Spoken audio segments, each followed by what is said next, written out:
Good morning my dear students, welcome back. আশা করি সকলে ভালো আছো, সুস্থ আছো এবং বাড়িতে আছো। আজ আমরা পড়ব ক্লাস 9-এর lesson 5 all summer in a day. এই গল্পটির লেখক হচ্ছেন রে ব্র্যাডবেরি। লেখক একজন আমেরিকান লেখক এবং আমেরিকান ঔপন্যাসিক। যত বিখ্যাত ঔপন্যাসিক আছেন তাদের মধ্যে অন্যতম হচ্ছেন রে ব্র্যাডবেরি। এবং তিনি কী ধরনের লেখা লিখতেন? তিনি সমস্ত রকম রহস্য গল্প, রোমাঞ্চ গল্প, কল্পবিজ্ঞানের গল্প, কাল্পনিক আজগুবি গল্প, এই ধরনের গল্প তিনি লিখতেন। আমাদের যে এটা আলোচ্য যে গল্পটি, সেটি কিন্তু কল্পবিজ্ঞানের গল্প, অর্থাৎ বৈজ্ঞানিক কোনো সূত্র বা সায়েন্টিফিক কোনো ইনফরমেশনের ওপর ডিপেন্ড করে কল্পনার মাধ্যমে একটা গল্পকে তৈরি করা, সাজানো, সেটাই হচ্ছে কাল্পনিক বিজ্ঞানের গল্প বা কল্পবিজ্ঞানের গল্প, সায়েন্স ফিকশন যাকে বলা হয়। এবার আসছি এই যে all summer in a day, এই গল্পটার মূল বিষয়বস্তু সম্পর্কে। গল্পটার নামটা দেখেই বোঝা যাচ্ছে, কিছুটা আন্দাজ করা যাচ্ছে কি বলা হচ্ছে। All summer in a day, অর্থাৎ পুরো গ্রীষ্মটায় একটা দিনের মধ্যে। তাহলে আমরা এটুকুনি আন্দাজ করতে পারি যে গ্রীষ্মকালটা যে যে জায়গার কথা এখানে লেখক বলতে চাইছেন, গল্পকার বলতে চাইছেন, সেই জায়গায় গ্রীষ্মকালটা খুবই শর্ট, অর্থাৎ সংক্ষিপ্ত। এবার ইন আ ডে, একটা দিন।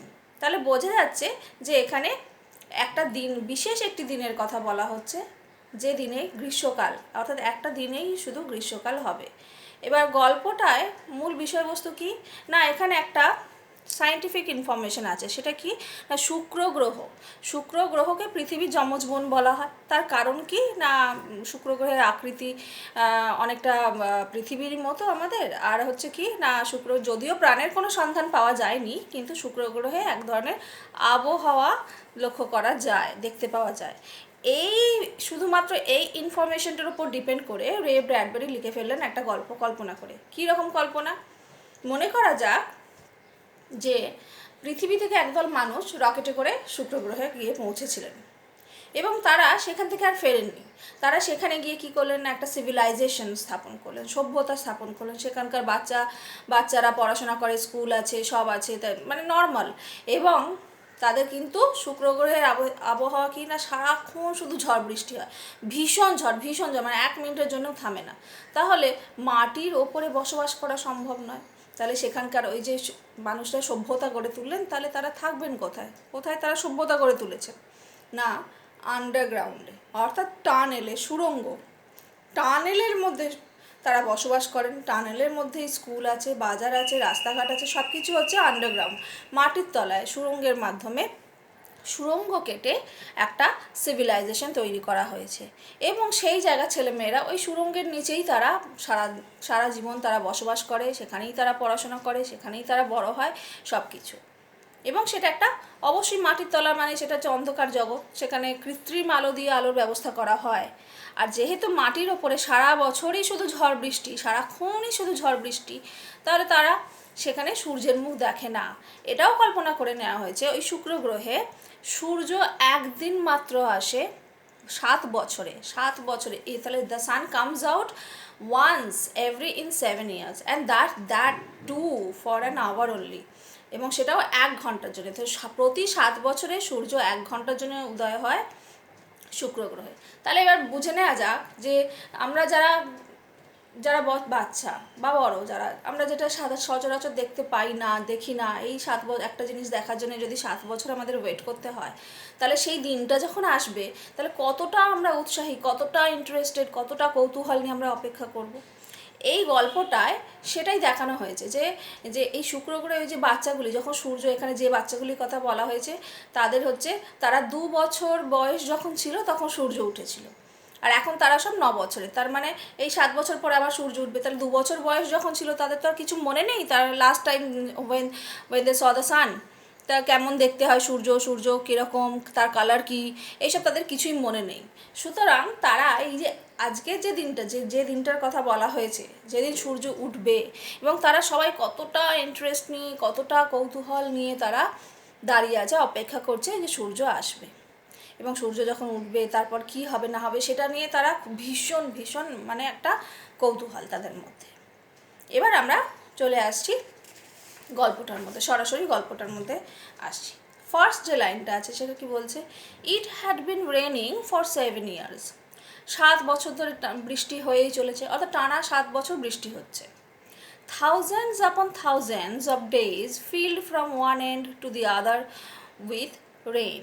এবার কি বলছে, থাউজেন্ডস অফ থাউজেন্ড ডেজ, হাজার হাজার দিন, তার হাজার হাজার দিনে কি হচ্ছে না, বৃষ্টি এ প্রান্ত থেকে ও প্রান্তে বৃষ্টি শুধু ভরে চলেছে, অর্থাৎ সারাক্ষণ বৃষ্টি হয়েছে, এক মুষলধারে বৃষ্টি হয়ে চলেছে। The days were filled with the gush of water and endless showers. গাশ মানে জলের তোড়, অর্থাৎ দিনগুলো পরিপূর্ণ হয়ে থাকতো জলের তোড়ে, গাশ মানে মানে এত বৃষ্টি যে জলের তোড়ে দিনগুলো পরিপূর্ণ হয়ে থাকতো। আর কি, অ্যান্ড এন্ডলেস শাওয়ার্স, এন্ডলেস মানে হচ্ছে অন্তহীন, অবিরাম, অনবরত, কন্টিনিউয়াস শাওয়ার্স মানে বৃষ্টি, অর্থাৎ কন্টিনিউয়াস 7 বছর ধরে টানা বৃষ্টি হয়ে চলেছে, অনবরত, অবিরাম। Heavy storms caused tidal waves to come over the islands. Heavy storms অর্থাৎ প্রচণ্ড বড় বড় ঢেউ, হেভি স্টর্মস অর্থাৎ ভীষণ ঝড় কী হয়েছে না, টাইডাল ওয়েভস অর্থাৎ সমুদ্রের ঢেউগুলোকে কী করেছে, বিশাল বড় ঝড়ে বিশাল বড় বড় ঢেউ, এবং তারা কোথায় চলে আসছে, কাম ওভার দি আইল্যান্ডস, অর্থাৎ তারা মাটিতে অর্থাৎ ভূখণ্ডে এসে তারা কি করছে না, ভাসিয়ে নিয়ে চলে যাচ্ছে বড় বড় ঢেউ। A thousand forests crushed under the rain. বন জঙ্গল যেগুলো বড় বড় গাছ, তারা কি হলো না, বৃষ্টির নিচে তারা কি হলো না, বৃষ্টিতে তারা একদম মানে কি বলবো, বৃষ্টিতে তারা একদম বৃষ্টির তলায় পড়ে গেল, জলের নিচে। had grown up 1,000 times to be crushed again. Had grown up অর্থাৎ যে গাছপালা সব নষ্ট হয়ে গেল, বলছে আবার বলছে হ্যাড গ্রোন আপ, আবার তারা সৃষ্টি হয়েছে, অর্থাৎ একবার গাছ সব পড়ে নষ্ট হয়ে গেল, আবার নতুন করে সৃষ্টি হয়েছে। তাহলে এই যে একটা কন্টিনিউয়াস প্রসেস, এটা চলতেই থাকছে, গাছপালা পড়ে ঝড়ে পড়ে যাচ্ছে, বৃষ্টিতে নষ্ট হয়ে যাচ্ছে, আবার গাছ গজাচ্ছে, আবার বড় হচ্ছে, আবার পড়ে গিয়ে নষ্ট হচ্ছে, এইরকম। তো এটা ইট কন্টিনিউড টু বি 1,000 টাইমস, মানে হাজার বার, এটা ইনইউমারেবল Times. This was the way of life forever on planet Venus. এইবার আমরা গ্রহটার নাম জানতে পারলাম, প্ল্যানেট ভেনাস। ভেনাস হচ্ছে শুক্র গ্রহ। বলছে এই হচ্ছে শুক্র গ্রহের জীবন। কীরকম জীবন তাহলে আমরা পেলাম বর্ণনা, সারাক্ষণ শুধু ঝড় হয়ে চলেছে, বৃষ্টি হয়ে চলেছে, বিশাল বড় বড় ঢেউ এসে আছড়ে পড়ছে বন জঙ্গলের ওপর, সেখানে গাছ পড়ে যাচ্ছে, আবার গাছ হচ্ছে, আবার বন সৃষ্টি হচ্ছে, মানে এই একটা সাইক্লিং ওয়েতে এটা চলছে। তাহলে এই হচ্ছে ভেনাসের লাইফ, অর্থাৎ ভেনাস মানে শুক্র গ্রহের জীবন।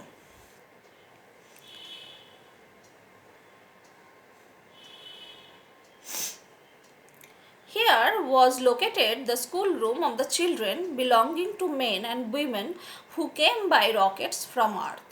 এবার বলছে এখানেই আছে বাচ্চাদের স্কুল আছে, যেটা কাদের জন্য, কাদের না, এখানে সেই সমস্ত মানুষদের তৈরি যারা পৃথিবী থেকে এসেছিল। পৃথিবী থেকে কিসে করে এসেছিল না, বাই রকেটে চড়ে এসেছিল। তাহলে এখানে মনে করা হয়েছে যে পৃথিবী থেকে একদল মানুষ এসেছিল, এসে তারা কি করেছিল না, একটা সভ্যতা স্থাপন করেছিল। স্কুল হচ্ছে সভ্যতার নিদর্শন, তারা স্কুল স্থাপন করেছিল এবং তাদের ছেলেমেয়েরা বাচ্চারা এই স্কুলে পড়ে। তাহলে এই যে একটা আমরা দেখলাম যে একটা অদ্ভুত একটা ওয়েদার, সারা বছর ধরে 7 বছর ধরে টানা বৃষ্টি হয়ে চলেছে, মানে এন্ডলেস শাওয়ার্স, এন্ডলেস মানে হচ্ছে অবিরাম বৃষ্টি এবং জলের তোড় প্রচণ্ড বেশি, ভীষণ বড় বড় ঢেউ, প্রচণ্ড ঝড়। তাহলে এই যে ঝড় বৃষ্টি, তাহলে সেখানে স্কুল কি করে হবে, সেখানে যেখানে গাছপালা দাঁড়িয়ে থাকতে পারছে না, তাহলে সেখানে তো মানুষের বসবাসের যোগ্যই নয় এইরকম একটা পরিবেশ। তাহলে তারা কোথায় তারা সভ্যতা স্থাপন করলো, এই মানুষগুলো যে পৃথিবী থেকে রকেটে চড়ে এলো, তারা কোথায় গেল, কোথায় থাকতো, কোথায় school room? They set up a civilization in this raining world. এই বৃষ্টিমুখর যে পৃথিবী, এই যে দুনিয়া, বৃষ্টিমুখর যে দুনিয়া, সেখানে তারা তাদের সভ্যতা স্থাপন করেছিল। তাহলে তারা কোথায় করেছিল না, they set up a civilization underground, অর্থাৎ টানেলের মধ্যে তারা তাদের সভ্যতা স্থাপন করেছিল, এবং স্কুল টুল সবই হচ্ছে ওই আন্ডারগ্রাউন্ড, মাটির তলায়। রেডি? এইখানে আমরা একটা ডায়লগ দেখতে পাবো, অর্থাৎ যে বাচ্চারা নিজেদের মধ্যে কথা বলছে। রেডি? আর একজন বললো রেডি, অর্থাৎ একজন বললো রেডি আছো, সঙ্গে সঙ্গে অন্যজন বললো হ্যাঁ রেডি। নাও, এখনই, সুন, খুব তাড়াতাড়ি, অর্থাৎ এগুলো বাচ্চাদের মধ্যে কথাবার্তা হচ্ছে, অর্থাৎ কিছু একটা হবে, এক্ষুনি কিছু একটা হবে। They are eagerly waiting for that incident to be happen. Will it happen today? Will it? আজকেই কি হবে? আজকেই? Look look, see for yourself, দেখো দেখো, নিজেই দেখো। আর একটা বাচ্চা বলছে, the children in the school room chattered and pressed to each other like so many roses. বাচ্চারা চ্যাটার্ড, চ্যাটার্ড মানে বকবক করা, তোমরা যেমন ক্লাসে মাঝে মাঝে বকবক করো সেরকম। তো the children in the school room chattered, বাচ্চারা স্কুল রুমের মধ্যে বাচ্চারা বকবক করছিল, and pressed to each other, একে অপরকে ধাক্কাধাক্কি দিচ্ছিল, চাপ দিচ্ছিল, কীরকম? লাইক সো মেনি রোজেস, ঠিক যেন অনেকগুলো গোলাপ। They peered out of the window to look at the hidden sun. They peered মানে হচ্ছে পিপড, উঁকি দেওয়া। They peered out of the window to look at the hidden sun, hidden মানে লুকানো, লুকানো সূর্যকে দেখবে বলে তারা কি না, তারা উঁকি দিচ্ছিল। কোথা দিয়ে না, জানলা দিয়ে। মনে করা হচ্ছে যে ওখানে বিশাল মানে গ্লাস অর্থাৎ কাঁচ দিয়ে জানলা করা আছে মাটির নিচে, অর্থাৎ ওই জানলা দিয়ে কি করা হবে না, দেখতে পাওয়া যাবে যে সূর্য যখন উঠবে, অর্থাৎ প্রচণ্ড ঝড় বৃষ্টির জন্য তো কেউ বাইরে বেরোতে পারে না, মানে মাটির ওপরে আসতে পারে না, তাই একটা বড় কি করা হয়েছে, বড় কাঁচের জানলার ব্যবস্থা করা হয়েছে, সেই কাঁচের ওই পার থেকে তারা সবাই উঁকি দিচ্ছে সূর্য কখন আসবে। ইট রেইনড, বৃষ্টি হচ্ছিল। ইটস স্টপিং, থামছে থামছে, বৃষ্টি থামছে। The children were all 9 years old, বাচ্চারা সকলেই ছিল 9 বছর বয়সী। When the sun came out last time 7 years ago, they were 2 young. তাহলে যখন 7 বছর আগে সূর্য উঠেছিল, সূর্য যখন এসেছিল, তখন তারা খুবই বাচ্চা ছিল। স্বাভাবিক, এখন যদি 9 বছর বয়স হয়, 7 বছর আগে যখন সূর্য উঠেছিল তখন এই বাচ্চাগুলোর কত বয়স ছিল? 2 বছর অনলি। তাহলে 2 বছরের বাচ্চাদের তো কিছু মনে থাকার কথা নয়, তাই তাদের কিছু মনে ছিলও না। They could not recall the sun when it came out for just an hour and showed its face to the stunned world. They could not recall, recall মানে মনে করা, remember, তারা মনে করতে পারে না যে যখন the sun when it came out, যখন তারা সূর্য উঠেছিল just an hour, for just an hour, 1 ঘন্টার জন্যে, and showed its face to the stunned world, এবং তার মুখ দেখিয়েছিল স্টান্ড মানে হতভম্ব, স্পিচলেস, হতভম্ব এই জগৎকে যখন সূর্য তার মুখ দেখিয়েছিল, তারা সেই সময়টার কথা মনে করতে পারে না। All day yesterday they had read in class about the sun. গতকাল মানে এই যে দিনটার কথা বলা আছে, এই যে দিনে যে ছেলেমেয়েরা সব জমা হয়েছে সূর্যকে দেখবে বলে, ঠিক তার আগের দিনে কি হয়েছে, গতকাল তারা সারাদিন ধরেই সূর্য সম্পর্কে পড়াশোনা করেছে স্কুলে। They learned how like a lemon it was and how hot, তারা শিখেছে যে সূর্যকে দেখতে অনেকটা লেবুর মতো এবং তার সে কতটা উষ্ণ কতটা গরম, অর্থাৎ তার সম্পর্কে কিছু ইনফরমেশন তারা গ্যাদার করেছে। They had written small stories, essays or poems about it. তারা লিখেছে কীরকম না, ছোট ছোট ছোট গল্প লিখেছে, কবিতা লিখেছে, প্রবন্ধ লিখেছে সূর্য সম্পর্কে। I think the sun is a flower that blooms for just an hour, মানে এই ধরনের গল্প, এই কবিতা। I think, আমার মনে হয় সূর্য একটা ফুলের মতো যেটা 1 ঘন্টার জন্যই ওঠে, 1 ঘন্টার জন্যই ব্লুম মানে প্রস্ফুটিত হওয়া। দ্যাট ওয়াজ ইয়েস্টারডে, এই যে ঘটনাগুলো বলছে দ্যাট ওয়াজ ইয়েস্টারডে, এটা ছিল গতকাল, অর্থাৎ এই ঘটনাগুলো, এই যে বাচ্চারা পড়াশোনা করেছে সারাদিন ধরে সূর্য সম্পর্কে, তারা ছোট গল্প লিখেছে, কবিতা লিখেছে, প্রবন্ধ লিখেছে, সূর্য অনেকটা লেবুর মতো দেখতে, তার উষ্ণতা সম্পর্কে জেনেছে, অর্থাৎ they gathered to many informations about the sun. এই যে টোটাল এই ব্যাপারটা, এটা হয়েছিল গতকালের ব্যাপার, এটা গতকাল তারা স্কুলে করেছে। আজকে টুডে, আজকে তারা কি করছে না, আজকে তারা they are eagerly waiting for the sun to come out, অর্থাৎ তারা খুব কৌতূহলের সঙ্গে, খুব ইন্টারেস্ট নিয়ে, খুব আগ্রহের সঙ্গে তারা ওয়েট করছে সূর্য কখন আসবে। কেন, তারা জানে যে এই সময়টা খুব কম, সূর্য উঠবে এবং সেটা থাকবে 1 ঘন্টায়, তাহলে ওই 1 ঘন্টাটাকে আমাদেরকে কি করতে হবে না, তারা জানে তাদেরকে এটা এনজয় করতে হবে, পুরো সময়টা যাতে তারা ইউটিলাইজ করতে পারে, তারা সেইটার জন্য একদম অপেক্ষা করছে। That was yesterday. Today, at this moment, the rain was slackening. এই স্ল্যাকেনিং কথাটা মানে হচ্ছে কমে আসা, ধীরে ধীরে কমে আসা, gradually become slower. That was yesterday. Today, আজকে, অ্যাট দিস মোমেন্ট, এই মুহূর্তে, দ্য রেন ওয়াজ স্ল্যাকেনিং, বৃষ্টি কমে আসছিল। আজকে এই মুহূর্তে বৃষ্টি কমে আসছিল। The children gather at the great thick Windows, বাচ্চারা সবাই জড়ো হয়েছে বিশাল মোটা পুরু জানলার পাশে। অর্থাৎ বিশাল কাঁচের মোটা জানলা, সেই জানলার পাশে তারা সব জড়ো হয়েছে কি দেখবে বলে? সূর্য ওঠা দেখবে বলে। ওয়্যার ইজ আওয়ার টিচার, মানে অর্থাৎ এই ভিড়ের মধ্যে থেকে কেউ একটা বাচ্চা বলল, আমাদের টিচার কোথায়? শিল বি ব্যাক, তিনি এক্ষুনি এসে যাবেন। শি মাস্ট হারি অর শিল মিস ইট, যে তাকে অবশ্যই তাড়াতাড়ি আসতে হবে, নাহলে তো এটা তিনি মিস করে যাবেন। অর্থাৎ ভাবো ওই বাচ্চাগুলোর মধ্যে কতটা কৌতূহল, কতটা তাদের মধ্যে একটা ইগারনেস রয়েছে যে তারা একটা মুহূর্ত, they don't want to miss a single moment of it, of the time, of the entire 1 hour। হ্যাঁ, তাই তারা তাদের শুধুমাত্র তাদের নিজেদের কথাই যে ভাবছে তা কিন্তু নয়, তারা তাদের টিচারদের কথাও ভাবছে। তারা বলছে যে টিচারকে তো আসতে হবে তাড়াতাড়ি, তা না হলে তো তিনি মিস করে যাবেন। মানে এত বিরল একটা জিনিস সূর্য ওঠা, সূর্য এখানে শুক্র গ্রহে 7 বছরে একবার সূর্য ওঠে এবং সেটাও 1 ঘন্টার জন্যে। এটা এতটাই বিরল ব্যাপার এদের সবার জীবনে যে তারা এই বিরল মুহূর্তটা কোনোভাবেই তারা মিস করতে চায় না।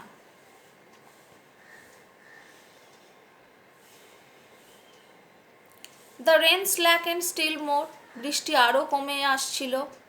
The children were eager to see the sun, বাচ্চারা সূর্য দেখবার জন্য খুবই আগ্রহী ছিল, খুবই কৌতূহলী ছিল।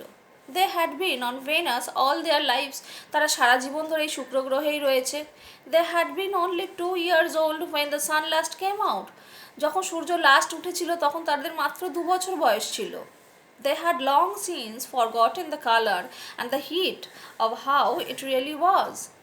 সেই থেকে তো তারা ভুলেই গেছে যে কালার অর্থাৎ সূর্যের রঙটা কেমন, সূর্য কতটা উত্তপ্ত, কতটা উত্তাপ দেয়, কতটা উষ্ণ, সেসব তারা কিছু মনে করতে পারে না, তারা কিছু সব ভুলে গেছে। They played in the echoing tunnels of the underground city and sang of summer and the sun. তারা কি না, ওই যে আন্ডারগ্রাউন্ড টানেল, এই কথাটা কিন্তু এই গল্পে এই প্রথম পাওয়া গেল। এতক্ষণ কিন্তু আমরা এটা গেস করে নিয়েছিলাম যে মাটির ওপর যখন সভ্যতা স্থাপন সম্ভব নয় তাহলে নিশ্চয়ই মাটির নিচে, এবং সেটা টানেলের মধ্যে দিয়েই সম্ভব। তো এইখানে কিন্তু এই আন্ডারগ্রাউন্ড টানেল কথাটা এই ফার্স্ট পাওয়া গেল। তাহলে তারা বলছে এই সারা জীবন যে তারা এই ভেনাস অর্থাৎ এই শুক্র গ্রহে রয়েছে, তারা কি করেছে না, তারা সারা বছর ধরে ওই গুঞ্জনরত ইকোয়িং অর্থাৎ কথাবার্তা তারা বলেছে, তারা খেলাধুলো করেছে, যেখানে যে শব্দ ইকো হয়, ধ্বনিত প্রতিধ্বনিত হয় আর কি, হ্যাঁ, সেই টানেলের মধ্যে তারা খেলাধুলো করেছে। And sang of summer and the sun, এবং তারা সূর্য সম্পর্কে গান গেয়েছে, সূর্য গ্রীষ্ম নিয়ে তারা গান গেয়েছে সারা জীবন ধরে, অর্থাৎ এই যে 7 বছর ধরে তারা সেটা করে এসেছে। দ্য রেন স্টপড, বৃষ্টি থেমে গেল। It was as if a hurricane had lost its sound, বলছে যে মুহূর্তে বৃষ্টি থেমে গেল সেই মুহূর্তটা কীরকম, সে it's very difficult to understand, কেন আমরা কল্পনা করাটা মানে it's difficult to imagine itself, কেন কি আমরা আমরা এই ধরনের পরিবেশের সঙ্গে পরিচিত নই। একটা বলছে যে ঠিক যে মুহূর্তে বৃষ্টির শেষ ফোঁটাটাও পড়লো অর্থাৎ বৃষ্টি একেবারে থেমে গেল, ঠিক সেই মুহূর্তটা কেমন, সেই মুহূর্তটা বলছে যে it was as if a hurricane had stopped lost its sound. বলছে হ্যারিকেন মানে কি, ঘূর্ণিঝড় এক ধরনের, বলছে ঘূর্ণিঝড় যেন মনে হচ্ছিল যেন ঘূর্ণিঝড় তার সমস্ত আওয়াজ শব্দ সব বন্ধ হয়ে গেছে, অর্থাৎ একটা নিস্তব্ধ একটা পরিবেশ। হঠাৎ করে একটা প্রচণ্ড আওয়াজ, সারা বছর ধরে যদি একটা প্রচণ্ড আওয়াজের মধ্যে যারা থাকে সেখানে যদি সব আওয়াজ বন্ধ হয়ে যায়, তো হঠাৎ করে কী মনে হবে, হঠাৎ করে মনে হবে তাদের কান দুটোই বোধহয় বন্ধ হয়ে গেছে, কানে কালা হয়ে গেছে বোধহয় তারা, এটা মনে হবে। এখানে ক্ষেত্রেও কিন্তু তাই হয়েছে।